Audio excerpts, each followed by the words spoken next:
Well, good evening, everyone, and welcome. Thanks for tuning in this evening for our online Bible study. Let's get into it. I welcome you if you are new to this study. I'm Pastor Dave St. Aubin, and it's a joy to be with you here this evening. Tonight, we will be looking at the book of Daniel, chapter 6. So I invite you to grab your Bibles, open them up to Daniel 6, grab something to take some good notes with, grab a beverage, grab a snack. Let's get into it.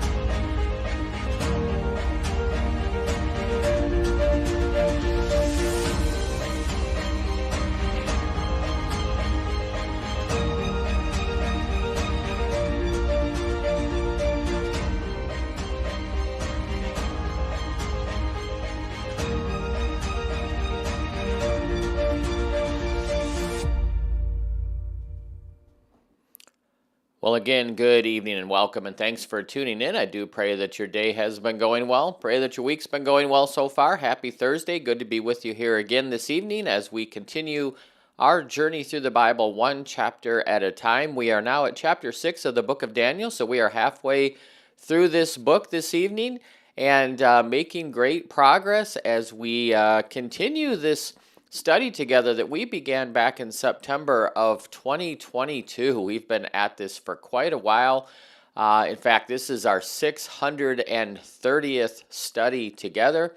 So I appreciate you being here this evening and taking time out, and whether this is your first time with us or maybe you've been with us since day one and gone through all 630 of these studies together, or maybe you've joined somewhere in between. It's a blessing to be with you tonight. Daniel chapter 6. This is one of the most popular chapters in all the Bible. This is the story of Daniel and the lion's den. It's a very popular chapter. It's also a chapter of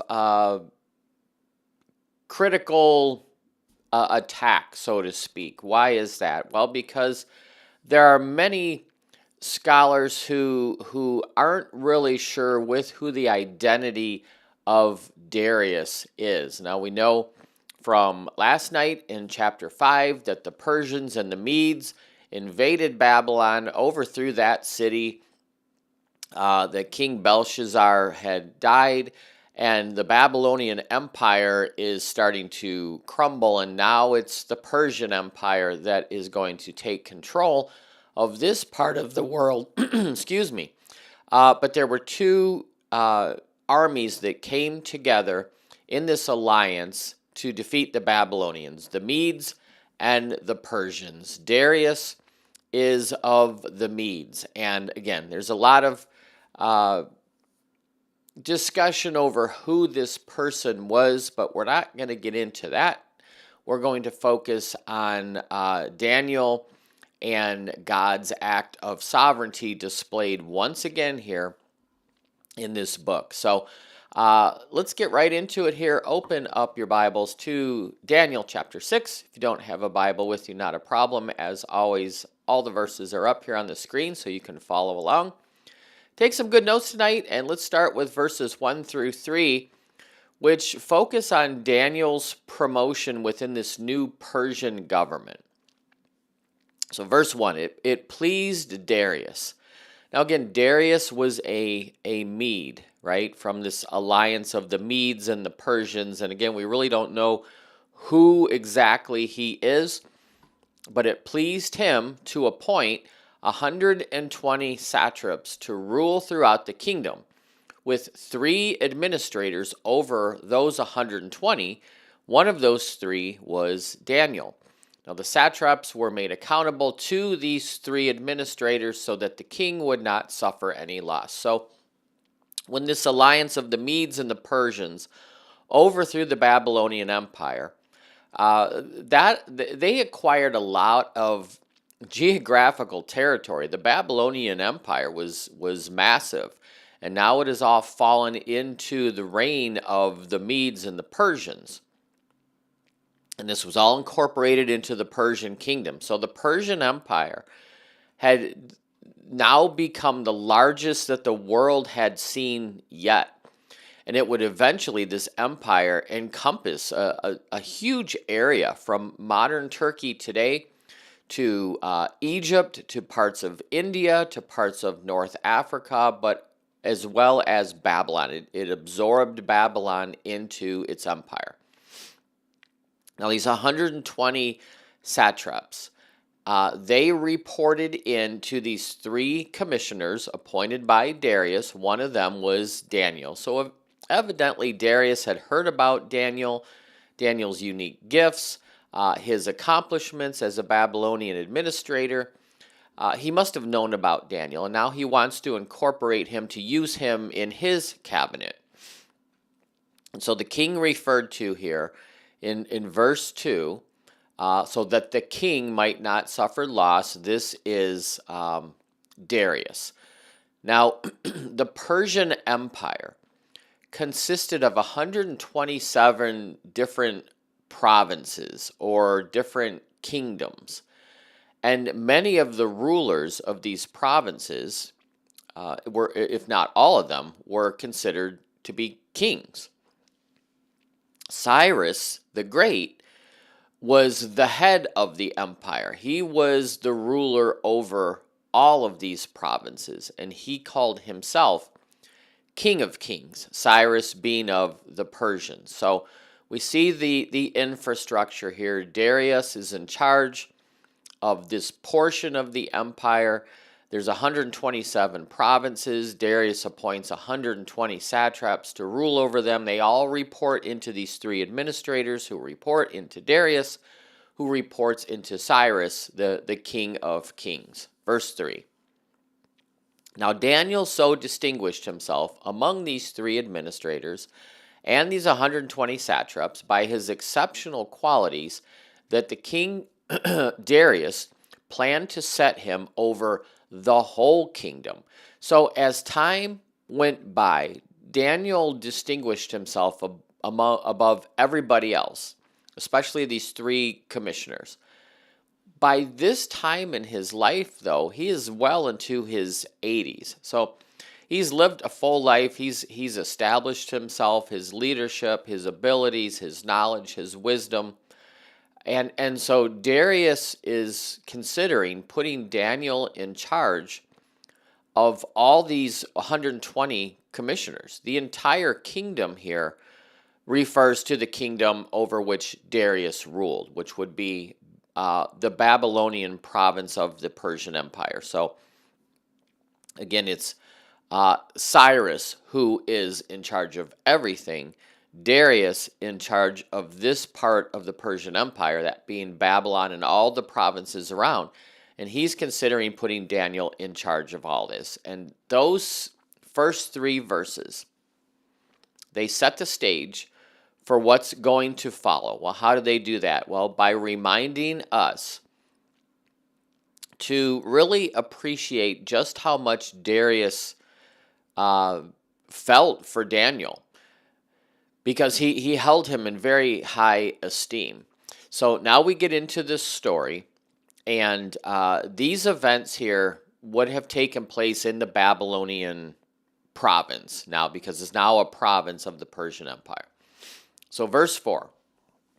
So at this being that Darius wants to bump Daniel up to being in charge of everything, the other two administrators and the 120 satraps, they didn't like that. So they try to find grounds to charge Daniel with something in his conduct of governmental affairs, right? They're trying to set him up for being removed from his position, but they couldn't come up with anything. They were unable to do so. They could find no corruption in him, because he was trustworthy, he was not corrupt, he was not negligent. So the text doesn't say whether or not these officials wanted to get rid of Daniel altogether or just remove him from this position of power.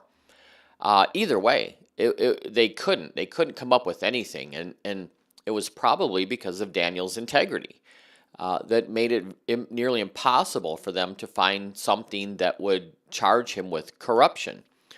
So maybe it's because he's old, right? He's into his 80s, so maybe they just want to move him out because he's an old man and just let some younger generation come in and take over. Whatever the case, they can't come up with anything. So, verse 5, finally they say, we're never going to find any basis to charge this man Daniel unless it has something to do with the law of his God. So now their plan is shifting to something very similar to that of the Babylonian officials who tried to trap Shadrach, Meshach, and Abednego, which we saw in chapter 3. These guys, they know Daniel's a God-fearing man, and they know that Daniel didn't worship pagan idols, so they set a trap for him. And they believe, and rightly so, that he's going to remain faithful to his faith in God. When Daniel was confronted with having to choose between obeying his God and obeying his government, he chose obeying his God. So now they have their plan. Verse 6, so they, the administrators, the satraps, they go as a group to Darius. And they say, may King Darius live forever, right? Again, same thing we saw with Nebuchadnezzar and his nobles. Long live the king. Butter him up. Verse 7, the royal administrators, the prefects, the satraps, the advisors, the governors have all agreed. This is what they are saying to Darius. Everybody's agreed, King, that you need to issue a decree, an edict, and enforce it, that anyone who prays to any god or any human being during the next 30 days except you, Darius, shall be thrown into the lion's den. It's the same thing that the nobles in Nebuchadnezzar, right? Anybody that doesn't worship this idol of you has to be thrown into the fiery pit. Now it's Daniel's turn. So these adversaries of Daniel, they approach King Darius, and they come with a proposal. And they exaggerate this claim that everybody concurs, right? All the satraps and all the administrators and all the advisors, everybody agrees with this thing, Darius. You need to do this. Now, their claim was believable enough that Darius didn't object to it. Nor did he consult Daniel, who was the wisest among them all, right? So they are playing Darius a little bit, and they are catering to his vanity a little bit. Long live the king! Nobody should worship anybody but you, Darius. So this edict, this statute, what was only applicable to the province of Babylon, because Darius again was the ruler, the king of only one province within the empire, that being Babylon. So maybe these rulers, these antagonistic rulers, maybe they are trying to impress the Babylonians with the importance of remaining faithful to their new Persian ruler, right? Because there were still Babylonians living in the area, even though they had fallen. Now they were the exiles. And so maybe these guys are just trying to impress on them that, hey, there's a new guy in town and you need to listen to him. Whatever it was, they are promoting this philosophy of humanism that puts man in place of God. Now, what's interesting is the religion of Persia, the official religion of the Persians, didn't require anybody to regard the king as a god in his own nature. All it did require was to pay supreme homage to the king, right? You didn't have to look at him as a god, but you did have to pay him homage. So the probability here is that Darius is regarding this proposal of these guys as just a pledge of loyalty to him, right? I hear what they're saying, and that sounds good. That's what everybody should be doing. They should be paying homage to me and showing their loyalty to me. And anybody that doesn't needs to be thrown into the lion's den. Now, the Babylonians, for anybody that didn't follow the law and bow down to Nebuchadnezzar, they were burned alive. That was chapter 4. The Persians, they worshiped fire. So they didn't use this form of execution. Rather, what they used was throwing people into the lion's den that failed to uphold their laws. So verse 8. So now, your majesty, issue the decree, put it into writing, so that it cannot be altered. And we'll talk about that. In accordance with the law of the Medes and the Persians, which cannot be repealed. So he did. Darius put the decree in writing. Now, under Persian law, it was much different than Babylonian law. In Persian law, the king was bound by the authority of a royal edict, whatever it was. He couldn't change it. That made his power less than what Nebuchadnezzar had as an absolute dictator. Nebuchadnezzar could write his own laws and change his own laws, do whatever he wanted with his laws. For the Persians, when it was written into law, you couldn't change it. You could amend it, but you could not change it. So Darius signs this statute into law, which was foolish and it was wicked. Why is he yielding to the request of these ministers? We don't know. We can try to come up with answers to that, but we really don't know. Most likely he was influenced by this claim of being a deity, being a god, among the gods of Persia, right? So they're playing to his vanity. They're playing on his pride a little bit. Darius, just put this into place. Anybody that doesn't bow down to you as God needs to be thrown into the den of lions. So verse 10, Daniel hears that this decree has been published.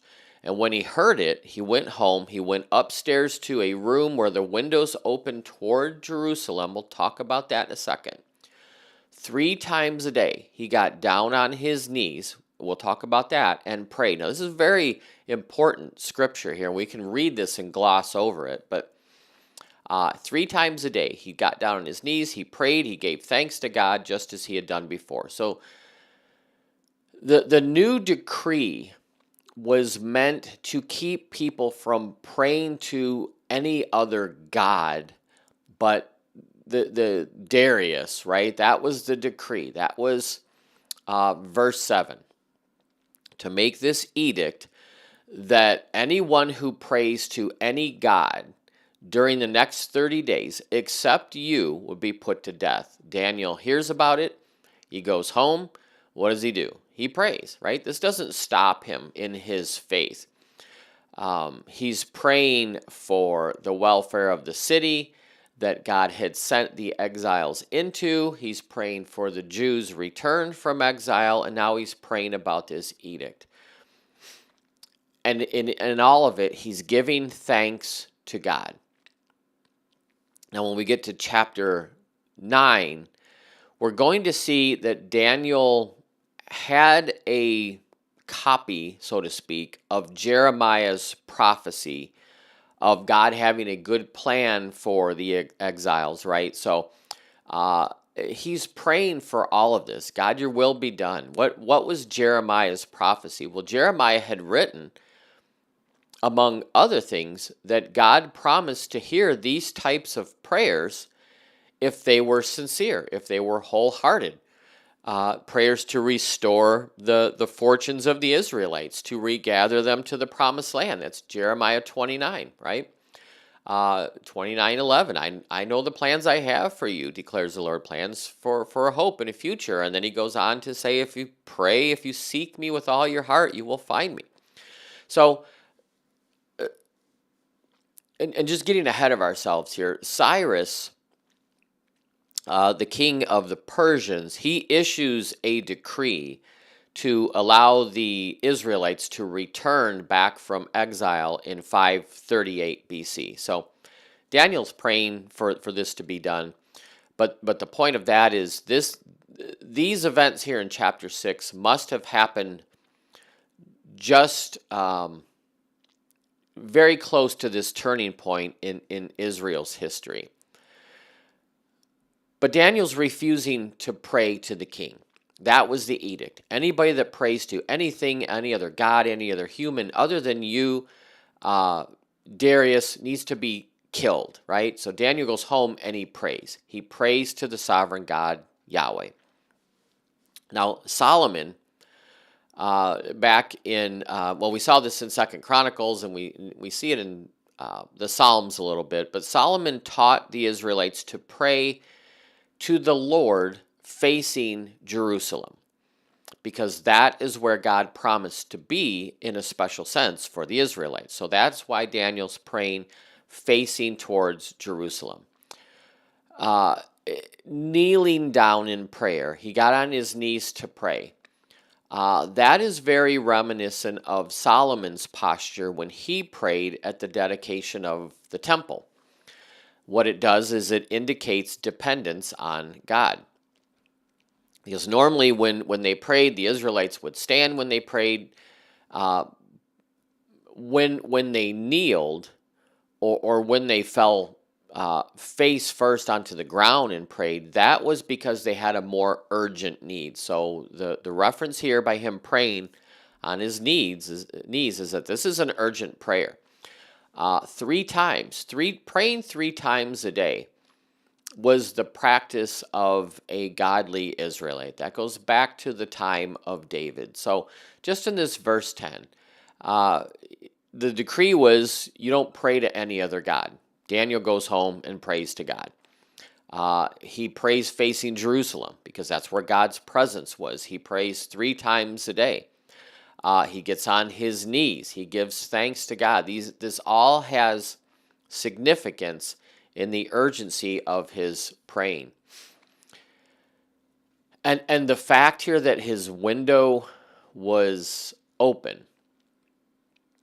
Verse 10, he went upstairs to the room where the windows opened towards Jerusalem, was a indication that this was an unhindered prayer. There was nothing to stop this prayer.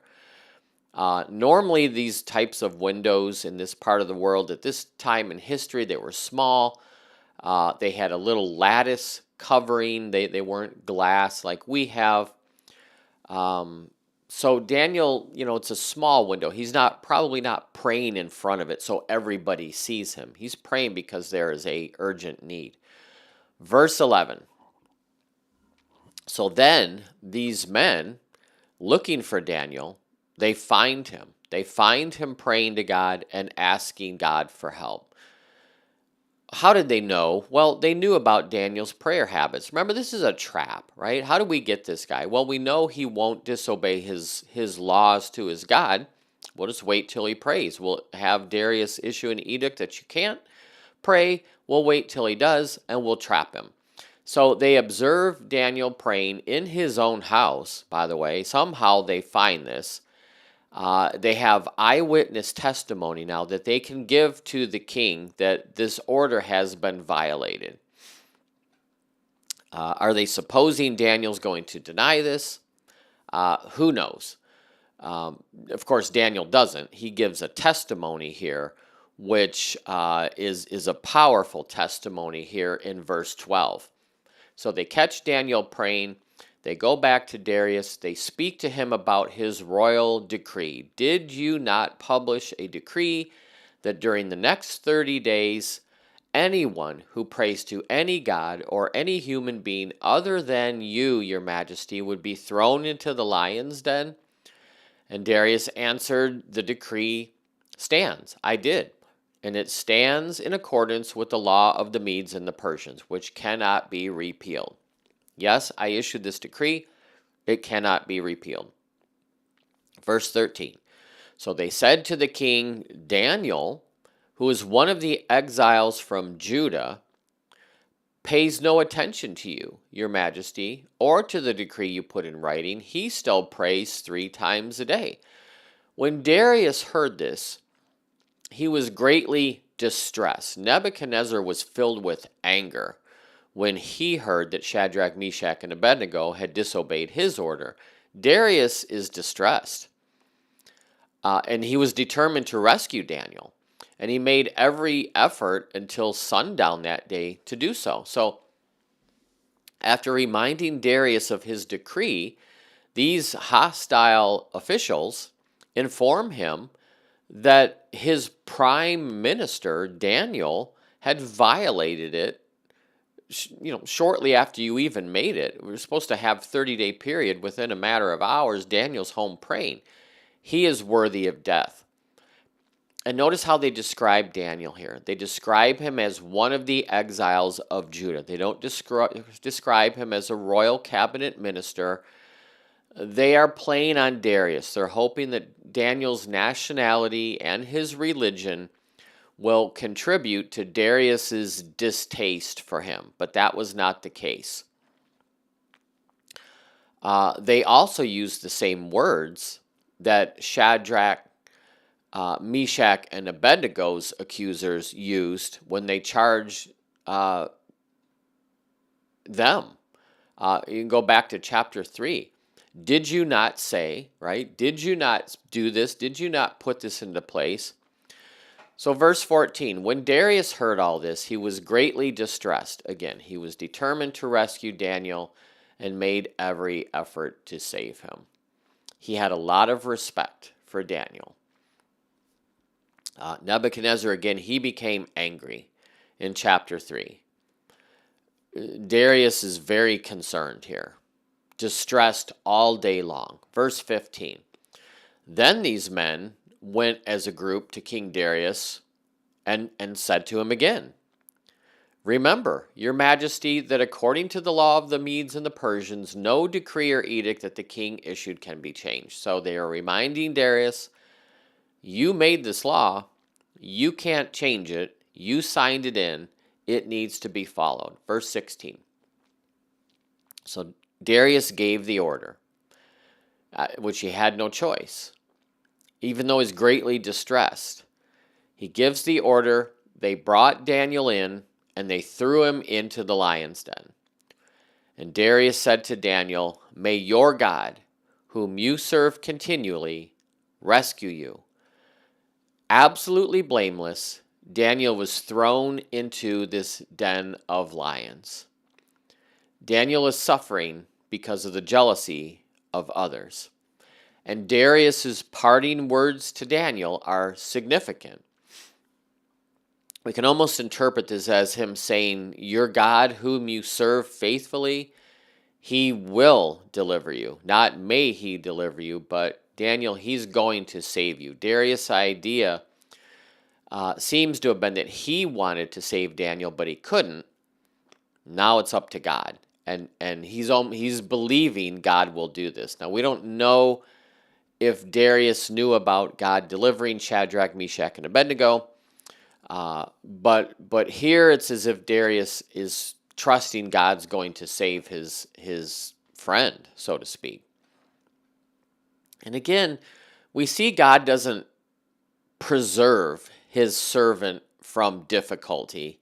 He brings him through the difficulty, which is God's way of dealing with us sometimes. That God doesn't remove the thorn, as Paul wrote. His grace is sufficient for us. Verse 17, and then a stone was brought in, after Daniel was thrown into the lion's den, put over the mouth of the den, and the king sealed it with his own signet ring, and with the rings of his nobles, so that Daniel's situation couldn't be changed. In other words, so nobody can come in and remove this stone. So what was this lion's den? Well, here it appears to be some type of a pit with a large opening up above that a large stone could be rolled over to seal it. Probably also to keep other people from stumbling into it. There were many different pits like this in existence. Most of them were used as cisterns to store water. Sometimes they were used as prisons. When we get to verse 23, we're going to see that Daniel had to be lifted out of it. So most likely people were thrown into it and fell towards the bottom of it, and then the stone was brought over so that nobody could save the person thrown in and that they couldn't try to get back out. Then the king returned to his palace, right? He'd throw him in the pit, seal it up, and he goes home. And he spends the night, right? Without eating, without any entertainment, he couldn't sleep. He's distressed. So in contrast to Nebuchadnezzar, who showed no compassion for Shadrach, Meshach, and Abednego, Darius spends the night in distress. He can't eat, he can't sleep, there's no entertainment, there's nothing. He's beside himself. Maybe he even prayed, we don't know. But the point is he felt extremely anxious over the welfare of his friend. Verse 19. In the morning, at the first light of dawn, he got up and he ran to the lion's den. And when he came near the den, he called to Daniel in an anguished voice, right? There's just a glimpse of hope. Daniel, servant of the living God, has your God, whom you serve continually, been able to rescue you from the lions, right? Just please let him be alive. And this evidently was at least the minimum sentence of being thrown in the lion's den was one night. Because it was the next day that Darius sent out to free Daniel, if he was even alive. So he's uncertain about Daniel's fate. He calls out to him. He can't see him, right? He's in a pit. There's a huge stone covering it. He's hoping he can hear Daniel, that Daniel is still alive. Darius is wanting to know if this God of Daniel has been able to save him from the lions. And Daniel replies, verse 21, "May the king live forever. My God sent his angel. He shut the mouths of the lions. They have not hurt me, because I was found innocent in his sight, nor have I ever done any wrong before you, your majesty." So Daniel's voice is an untroubled voice. He's basically given a sermonette here, right? From this chapel of the lion's den. Everything is good. God is taking care of me. I have been found not guilty in his eyes, nor have I done any wrong against you, and my God has saved me. After this courteous greeting back to Darius, he explains God sent his angel to shut the mouths of the lions. Could have been the same angel that was with Shadrach, Meshach, and Abednego. Could have been the pre-incarnate Christ that was in the fiery furnace in chapter 3. We don't know, but Daniel believed that God had had mercy on him because he had not sinned against God, nor had he sinned against Darius in what he had done by praying to God. He had violated the edict, but he had not done anything that really harmed Darius. Daniel's faithfulness got him into trouble. Verse 10. Daniel's faith got him out of it. And that's what we see here. Verse 23. And then Darius was overjoyed to hear this. Sure. He gave another order, an edict, to lift Daniel out of the den. So again, it had to be some type of a pit to lift him out. And when Daniel was lifted from the den, there was no wound found on him because he trusted in his God. God rewarded Daniel's trust, which Daniel demonstrated by obeying God's will. And Darius extracts Daniel from the den and is marveled that there was no injuries whatsoever. Verse 24. And at the king's command, the men who had falsely accused Daniel, they were brought in and they were thrown into the pit. So again, this had to be some type of a pit because Daniel was lifted out. These men were thrown in along with their wives and their children. And before they even reached the bottom of the pit, the lions overpowered them and crushed all their bones. The king here, Darius, is applying the law of retaliation. You have accused him falsely, and now that punishment is coming back onto you. The very den where these accusers wanted to throw Daniel has now become their grave. And before they even reached the bottom of the pit, the lions overpowered them. Verse 25. Then Darius wrote to all the nations and the peoples of every language in the earth, may you all prosper greatly. So the story ends just as the previous ones in this book have ended, with the king issuing another decree. And it went to everyone who lived in this kingdom that was under his authority. Verse 26, I issue a decree that in every part of my kingdom, people must fear and reverence the God of Daniel, for he is the living God, and he endures forever. His kingdom will never be destroyed. His dominion will never end. He rescues, he saves, he performs signs and wonders in the heavens and on the earth, and he has rescued Daniel from the power of the lions. Darius's decree is an order to all of his subjects to respect the God of Israel, Daniel's God. Nebuchadnezzar issued a very similar thing. Darius's expression of praise for God goes beyond Nebuchadnezzar.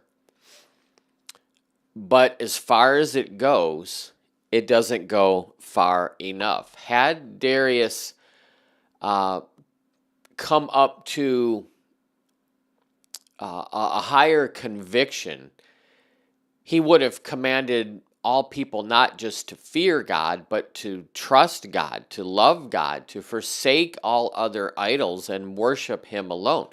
So Darius gives praise to the God of Israel, but he doesn't go all the way and say, there are no other gods. Give up your idols and worship this God alone. These two monarchs, Nebuchadnezzar and Darius, God has used them as witnesses to the people Israel. Both are testifying to the living God, the eternal God, God's grace, God's power on heaven and earth, God's mercy, and God's sovereignty. Verse 28. So Daniel proposed during the reign of Darius, Daniel prospered during the reign of Darius and the reign of Cyrus the Persian.